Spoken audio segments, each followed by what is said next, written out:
friends, and welcome back to Alicia. I am Alicia and you're at my channel.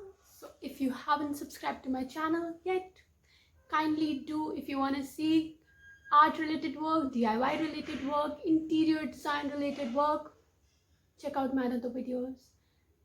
I will put it in the I button. And if you like my videos, do like it. Subscribe to my channel. Don't forget to press the bell button. And if you think they're worth sharing, kindly do share it with your friends, family and loved ones. In today's video, we will be doing fluid art. Everybody loves fluid art. A lot of people have requested me to do fluid art on my Instagram account. If you don't follow me on Instagram, if you want to see art related work continuously, I am very active on Instagram. You can go check it out. My Instagram ID will be in the description and will be here somewhere floating.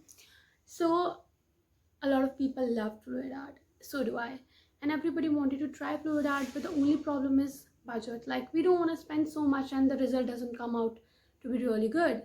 So the Camlin has come out with a very budget friendly kit, DIY kit. It has the first kit is silver, the next silver, the other one is very good, the other one is black, and then and if we have got the silver items, it's very simple, and you can have 2 gloves to and have those right now, and you can have also 2 gloves, so I'm going to need the gloves, the gloves kind of like something,